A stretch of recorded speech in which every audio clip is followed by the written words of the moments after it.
Third topic, third question, all to do with elimination reactions. So give you a bunch of chloroalkanes, and you're going to eliminate the chlorine from each one and then a hydrogen from each one, leaving you behind with a carbon-carbon double bond. It's going to be the opposite of adding HCl to a carbon-carbon double bond. To get a chloroalkane, we're going to take a chloroalkane and eliminate HCl. Now the hydrogen will have to be lost from a carbon that is adjacent to the carbon bonded to the chlorine, because remember, you've got to remove them, so you're left with a double bond. So first one, 2-chloro-2-methyl pentane. So there is the molecule there. Let's draw it out in a friendlier fashion. Carbon 2 has the chlorine and the methyl. Carbon 2 bonds to carbon 1. That has some hydrogens, one of which we could lose. Carbon 2 bonds to carbon 3, which has hydrogens, one of which we could lose. Okay. So I'm going to think about losing a red one, losing a blue one. First of all, let's remove a red one. So that is the picture we get when I just take away a red one and the Cl. We get that. Let's draw it in a more familiar fashion around the double bond. And we see that we have two hydrogens left on carbon 1, propyl, and a methyl group on carbon 2, just like there. There's carbon 2, CH3, the methyl, and then the propyl group there. Okay, we would call this, well, it's 1, 2, 3, 4, 5, so it's pentene still. The double bond starts at carbon 1, so it's going to be a pent-1-ene, and carbon 1, carbon 2, we have that methyl group that we have not yet assigned. Now I want you to notice that it didn't matter which hydrogen we lost from carbon 1, we're left with two identical hydrogens, so we don't have to worry about EZ isomers. Okay, you only have to worry about EZ isomers when you're going to have four different things around the double bond. Here we got two hydrogens. Okay, now that's one of the possible products. Let's look at what happens when we lose one of the blue ones.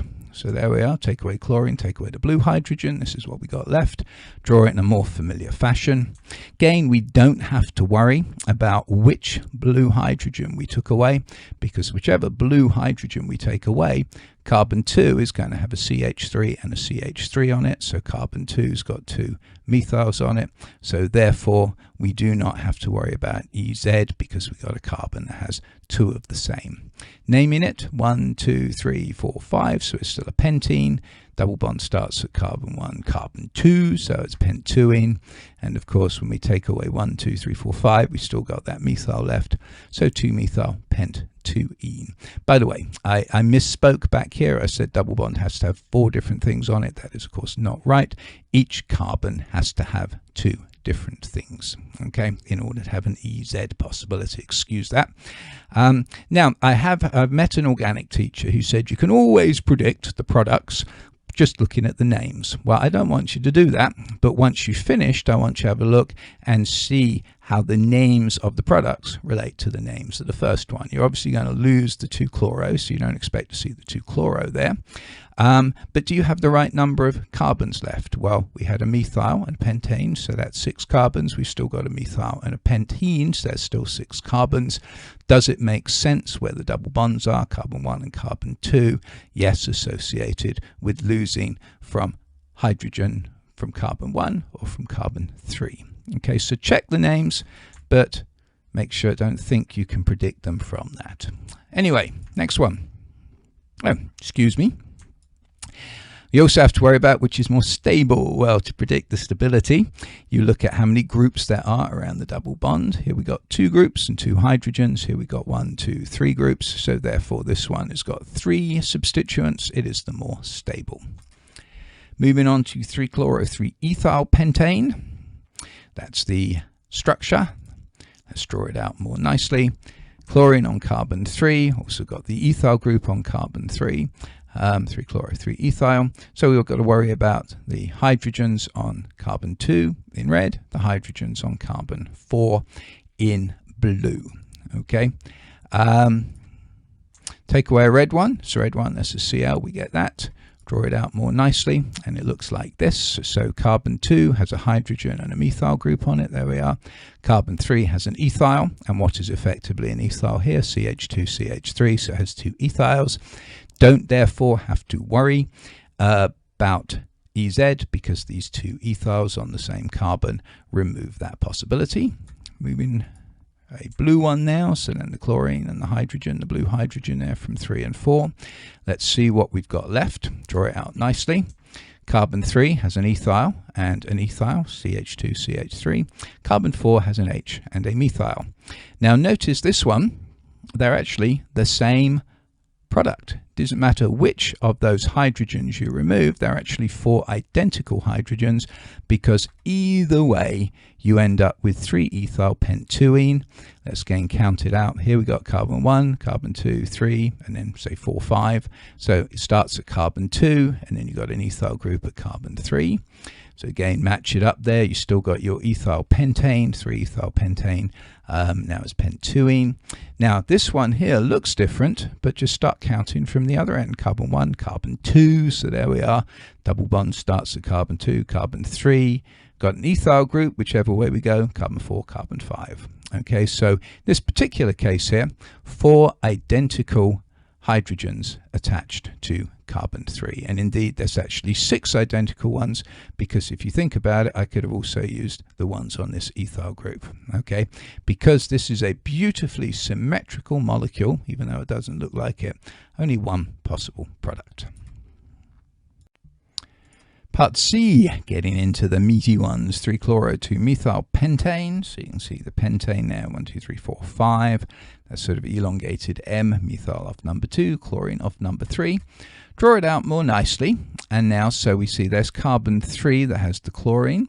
Carbon 2 only has 1 hydrogen on it, the H, okay, and carbon 4 has got 2 hydrogens on it. So let's start removing things, shall we? First of all, let's remove the 1 hydrogen from carbon 2. So we get this, we remove the chlorine, we remove the hydrogen, draw it out in a friendlier fashion. We can see 2 methyl groups attached to carbon 2, so therefore we don't have to worry about E and Z here, ethyl and hydrogen there. So we can name that 2-methyl pent-2ene. Make sure you see how we get that. That's the 1, 2, 3, 4, 5 pentene. Again, match it up. We got methyl pentane, so we got 6 carbons. We have 6 carbons in the name of the product. Now let's take away one of the ones from C4. Let's remove the one I've drawn in blue. And you can tell from the color scheme I'm anticipating something here, but let's see if we can tell why I've anticipated it. So remove the blue one, and we get this species.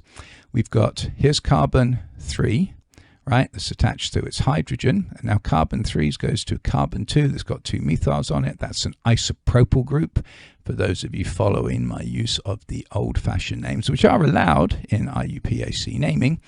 It's just that the good old A-level board doesn't want you to do it, but just about everyone else in the world would call this an isopropyl group. Carbon 4 has a hydrogen and a methyl group. So now look at what we've got attached here.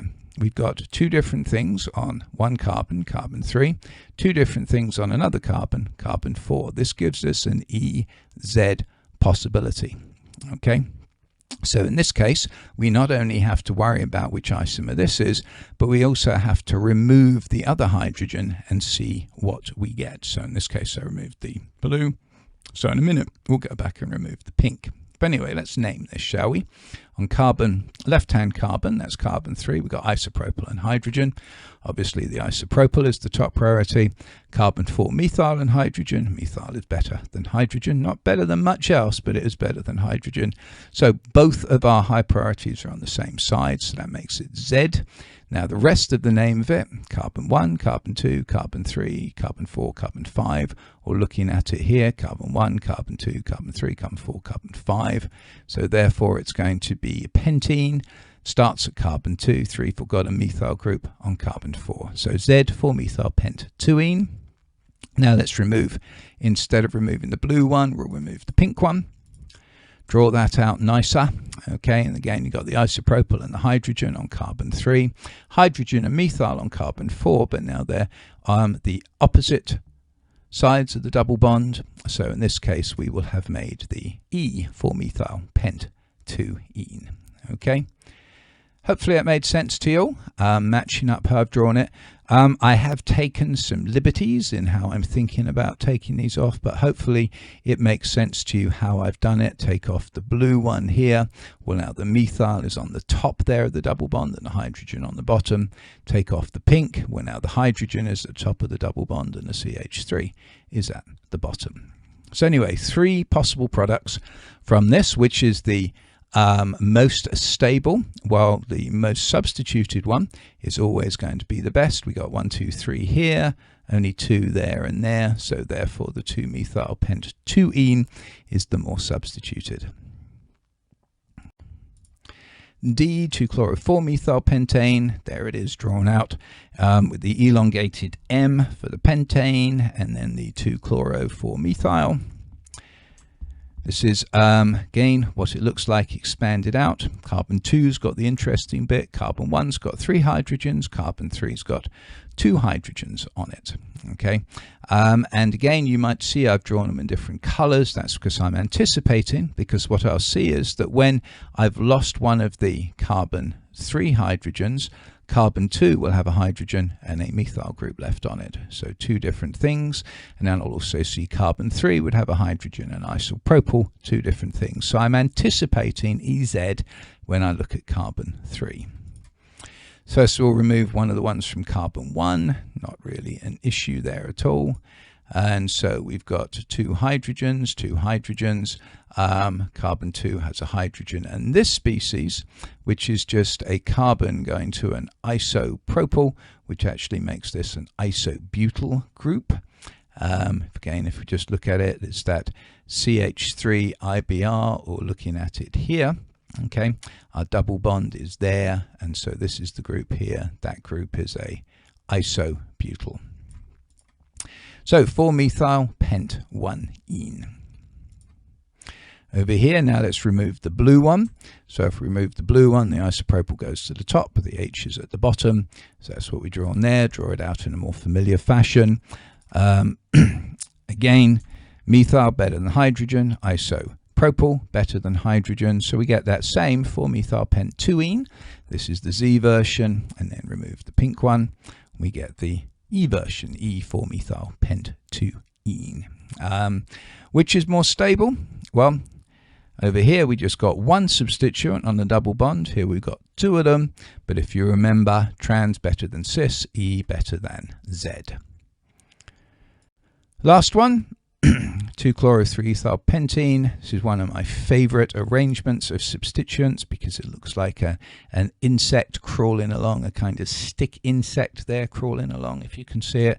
There's the legs, there's the body, there's the antenna. This antenna's got a chlorine atom on it. Poor insect. But anyway, there we are, 2-chloro-3-ethyl pentane, excuse me. Draw it out nicely. Carbon 1's got 3 hydrogens. Carbon 3's got 1 hydrogen. When we're losing a hydrogen from a 3 hydrogen, we've got 2 hydrogens left, so we don't have to worry about EZ. Obviously, when we lose this hydrogen, we've still got 2 ethyl groups there, so we don't have to worry about EZ there. So fairly straightforward. Lose a red one. We get this species here, which is 3-ethyl pent 1-ene, and lose the pink one. We get this species here, carbon 2 to a hydrogen and a methyl group, carbon 3 to those 2 promised ethyl groups, and that is going to be 3-ethyl pent 2-ene. Start here, carbon 1, carbon 2, carbon 3, and whichever way we go, 4, 5, 4, 5, there's an ethyl group left on carbon 3. Which one's more stable? The one with the most substituents, that's the 3-ethyl pent 2-ene. Hopefully you enjoyed our little alkyl halide or halogenoalkane worksheet. As with all these things, if you've got any questions, feel free to email me.